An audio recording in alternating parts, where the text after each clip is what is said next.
I must say that all along I was somewhat concerned because, you know, since I was first elected to Congress in 1936, I have not had a runoff.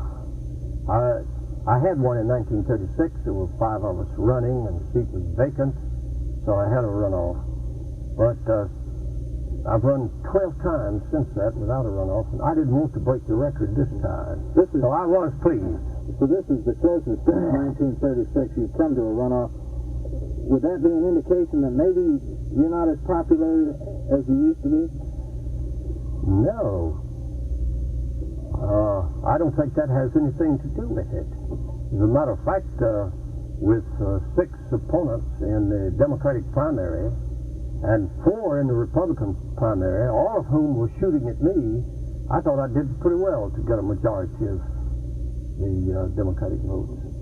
Do you think the GOP can mount a successful campaign for the U.S. Senate? I certainly hope not, and I don't believe they can. Madam State Trooper, we first have a brief statement and then we'll open for questions. On Monday, May 15th, after addressing a political rally, a trooper detail assigned to Governor Wallace.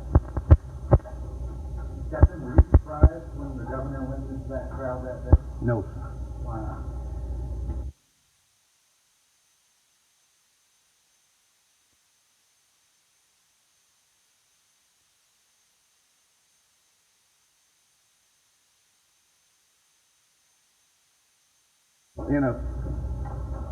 In a place where we felt like it wouldn't be safe, he didn't shake hands at all. He left, and he was never unreasonable. If we felt like we couldn't, we had an unruly crowd, and we'd rather he didn't shake hands, and he didn't shake hands. Well, in Laurel, was a decision made? Did you discuss whether or not he would go shake hands before he actually went? Well, he asked, he made the statement almost in the form of a question, like he would, I'd like to shake hands. And when nobody said we'd rather not, then he went into the crowd directly. Did anyone say okay, or did anyone I think I said all right. Yeah. Because you thought the crowd had been Nothing thrown.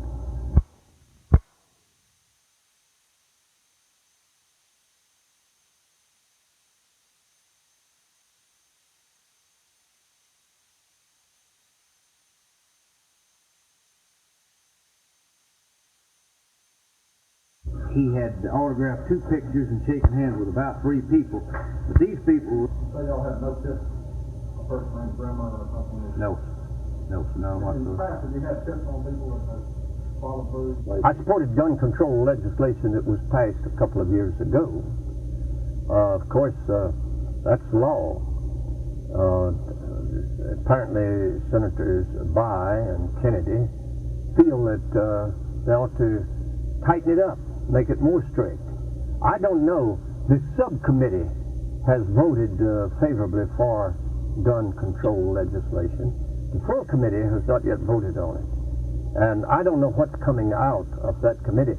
I heard over the radio just this morning, I believe, this morning or last night in Washington, that Senator Bayh, who is the principal advocate of gun control legislation, and Senator Ruska of Nebraska, who led the, what you might call the moderate forces 2 years ago and still is more or less recognized as their leader. It was reported that Senator Bayh and Senator Ruska had worked out an agreement, a program that the 2 of them together could recommend to the Senate.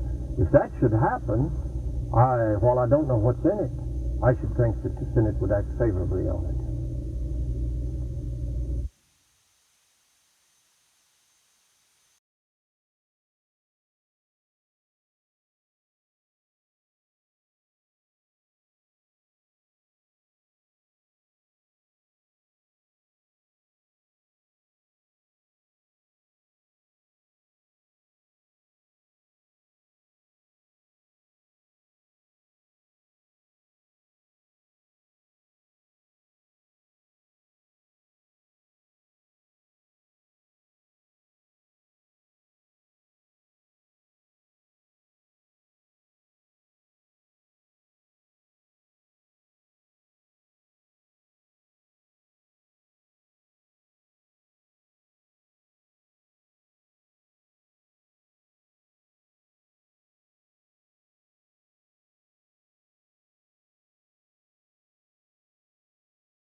the morning after he announced his program, you remember he announced it on a TV program, I issued a statement in which I said that I regretted greatly that it became necessary to do that, but I felt that the President and his advisors had come to the conclusion that that was the only way that we could count on protecting the lives of Americans who were still there.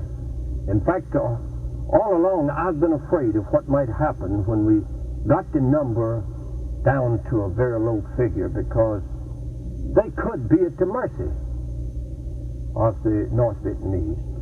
And I have thought that most likely this drive across the demilitarized zone might be aimed at that very thing of destroying our small force there.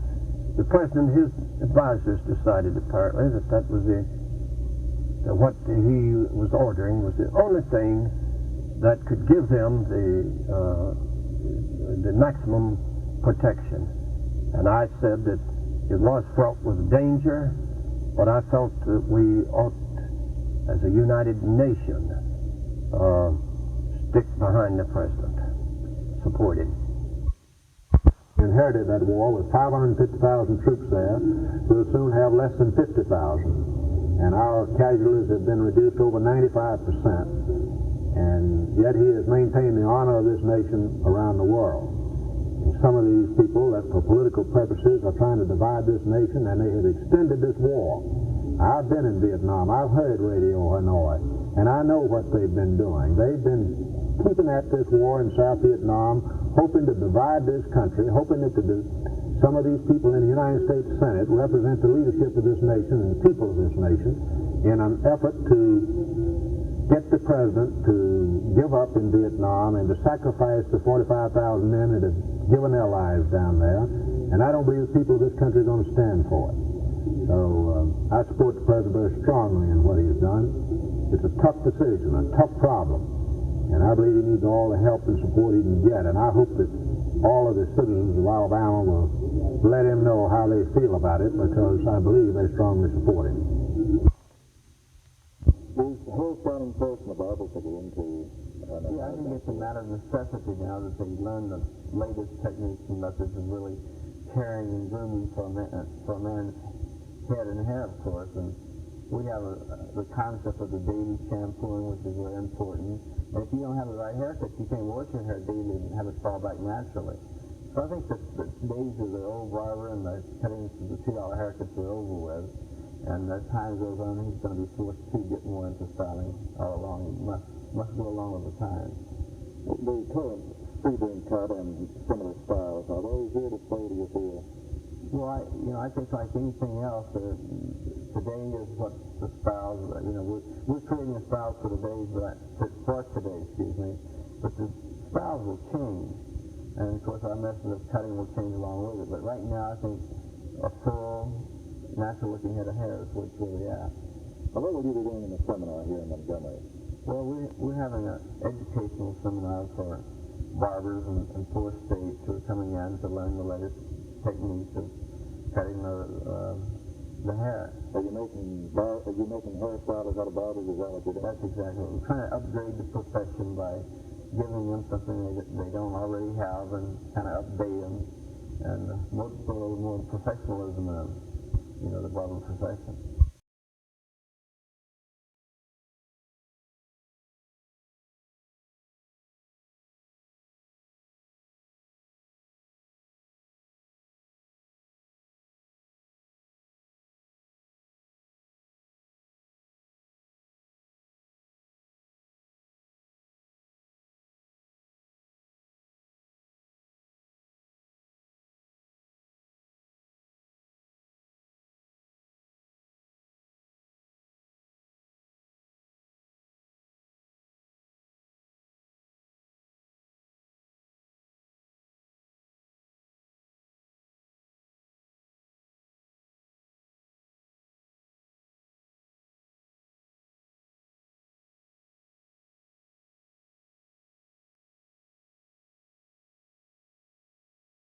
We've had a few students taking pre-forestry at Tuskegee Institute since 1969. They meet in Millbank Hall for their laboratory work. This is the same building in which George Washington Carver worked while developing hundreds of food products. A part-time instructor from the U.S. Forest Service helps out now teaching a few basic forestry courses. The grant from Weyerhaeuser will be used for scholarships, a full-time faculty instructor, new equipment, and to help recruit black students. After finishing 2 years in our pre-forestry course, students can transfer to one of a number of cooperating universities around the country to complete their bachelor's degree in forestry. We hope that this new program will help to correct the great disparity which exists between the number of black versus white professional foresters in the United States.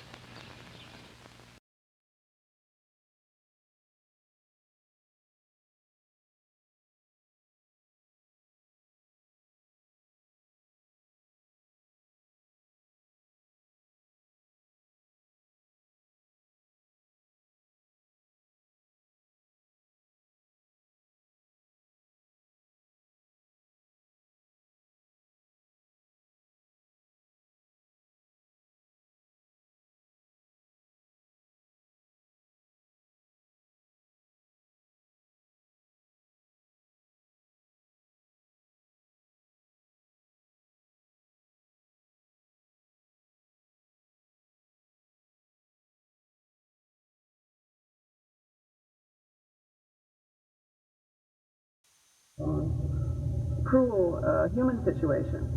In agricultural times, even though they were still patriarchal, the whole family worked together. You know, they worked in and around the house, they worked in the fields, the kids, the mother, everybody worked together. But it's industrialization that took away the father from the home for the first time. And with suburbanization, took the father very far away from the home and ghettoized the wife and the children at home in a very inhuman way. So we are now perhaps at the height of inhumanity in terms of the family structure as it is supposed to exist, even on the cover of the Reader's Digest or whatever, you know, with a male and a female and 2.2 kids and 1.2 cars and, you know, isolated from the community and with no communal responsibility for the children and so on. It obviously has to become a matter of choice. That is, it should be an honorable solution to live alone, to live with another person, to have children, not to have children. We have to stop pressuring each other into this kind of inhuman pattern. Mail from well-wishers and friends has swamped the hospital where Governor Wallace is confined at present, so much of it has been sent here to the Wallace campaign headquarters in Montgomery. It's here where the campaign workers are working feverishly to answer all the mail they receive.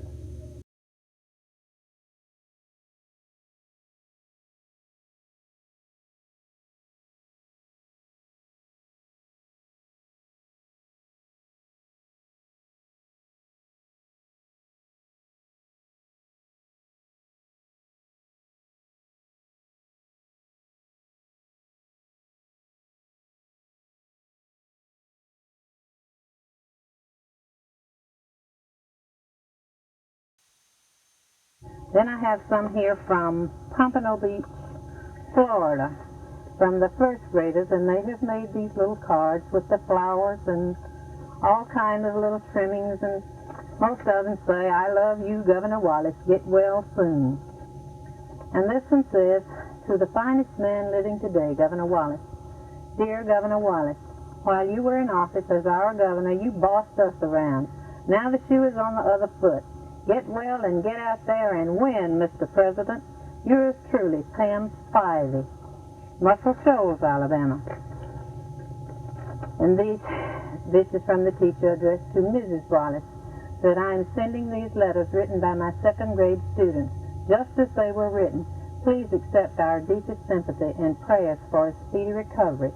And that is signed by Mrs. Bobby O. Mitchell from Florence, Alabama, who is the teacher. And that's just a sample of the mail being received at the Holy Cross Hospital in Maryland, being sent here to the Wallace campaign headquarters to be answered. This is George Mitchell, WSFA TV News, reporting.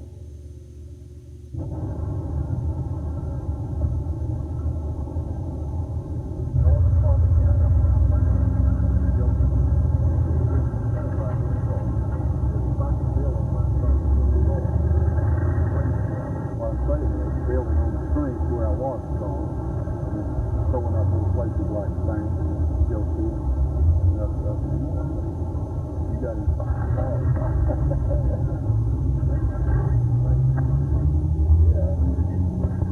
Hey, some of y'all come over here and talk. We can't talk. Got a frog in my throat. Listen, I appreciate that. How you doing? Well, I appreciate it. You know, I don't mind walking. I walk all over Washington when I get a paper. Wendell Mitchell says his campaign is not as heavily financed as that of his opponent, Ben Reeves. So he's depending on his slogan, Walking Wendell Mitchell, to bring attention to him from the voters.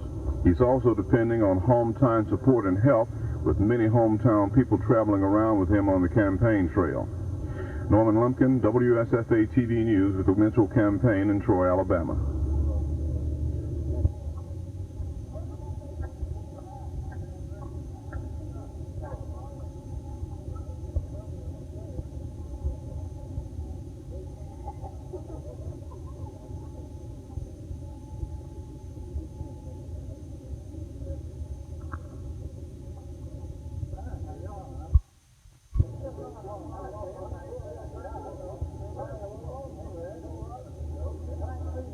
Reeves won the primary by 8,000 votes and is running now from what he calls a position of strength, but he is confident of victory. Bob Gambacoda, WSFA TV News in downtown Montgomery. Good luck to you, Bob. Thank you.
Necessarily, I certainly don't, because core staff people are available in Washington, and I'm sure when we go to Washington, we'll have a well-prepared staff and probably someone that's been there maybe longer than 4 years.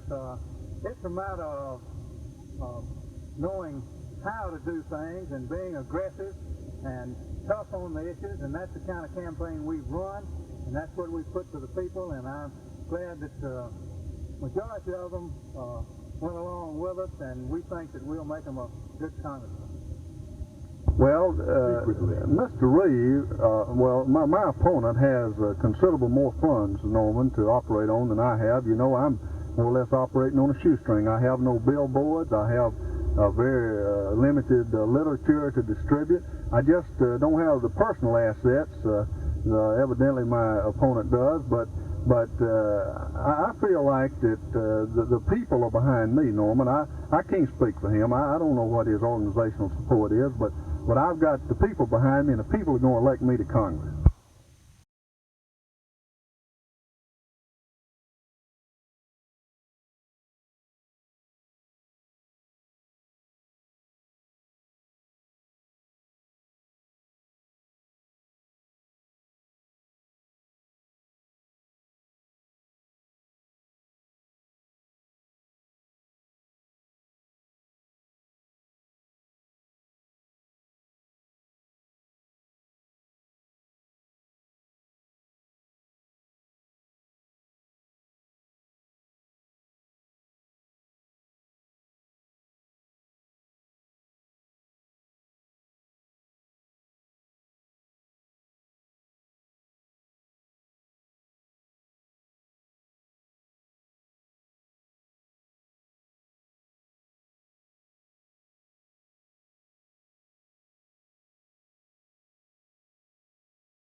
The conference report covers the full range of federally supported educational programs for higher education and also includes legislation directed against forced busing of school children to create a racial balance in public schools.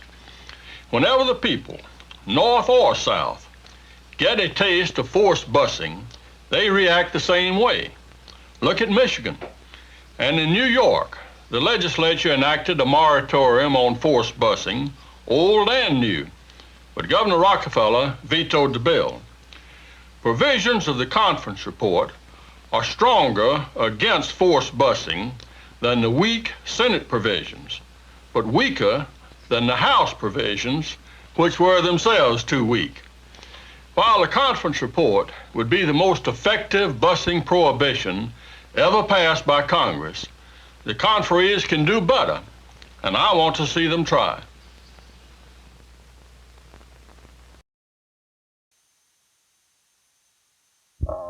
I believe you'll find this, he will not debate the real issues. And I think you'll find the big utilities and other interest groups in the state, they don't want the man to be seen. Because they've got a yes vote, a locked up vote, and they don't want to expose the man. And if you're talking about a block vote in the state of Alabama, Mr. Connor has referred to certain areas where I received some black votes. These people have no other place to go.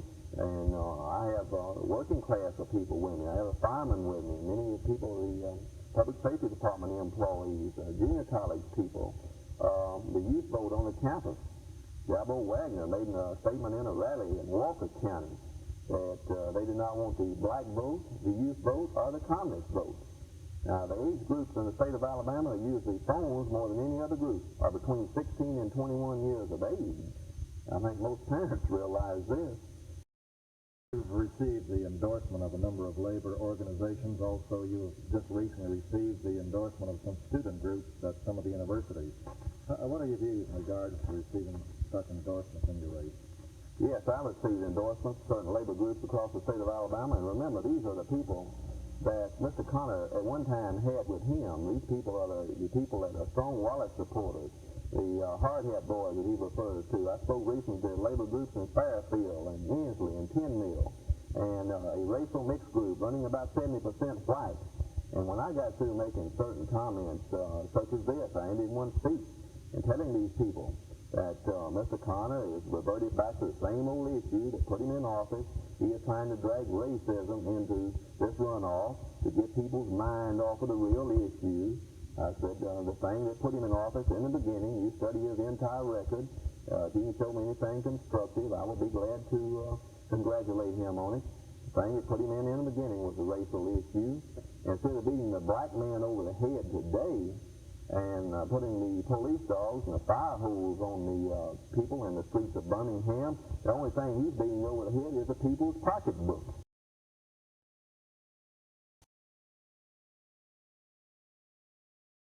When we entered the first primary race, we knew that name recognition was a debate any issues. No, he's been real evasive. I stayed at the Whitley Hotel the past year while we have been in session in the legislature, the same hotel he issues in this race with him, any time, any place.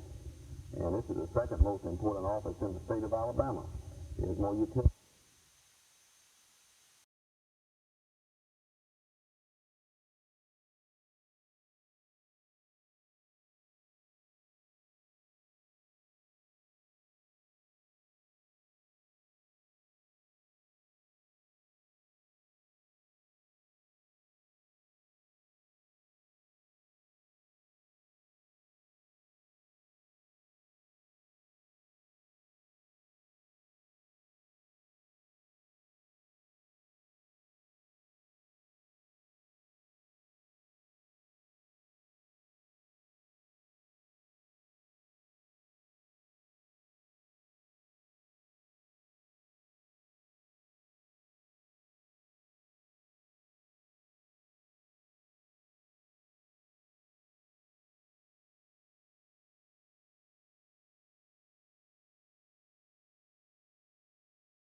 we've had a lot of resolutions that these people have been passing urging us to withdraw that appeal, and I just can't do it and live up to my oath of office and all good conscience. That's a decision, and I've repeatedly said I agreed with the court's findings about the conditions up there, and I agree with the urgent need to correct them and improve them. But that would be tragic to allow it to stand where a federal court came in and appropriated money and made these improvements rather than the legislature. I just can't not appeal that case and live up to my oath of office, because that case just goes too far. If it's allowed to stand, it would do away with the necessity of having a state government.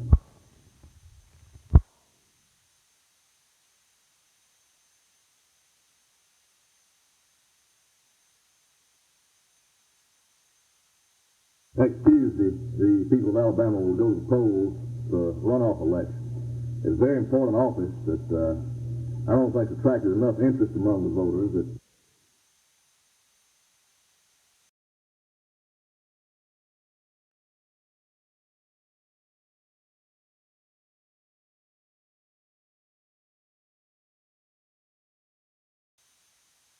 Doing, if elected to the Supreme Court, essentially what I've been doing for the last 10 years for Judge Simpson. Do you think a woman has a chance to be elected to a position on this court?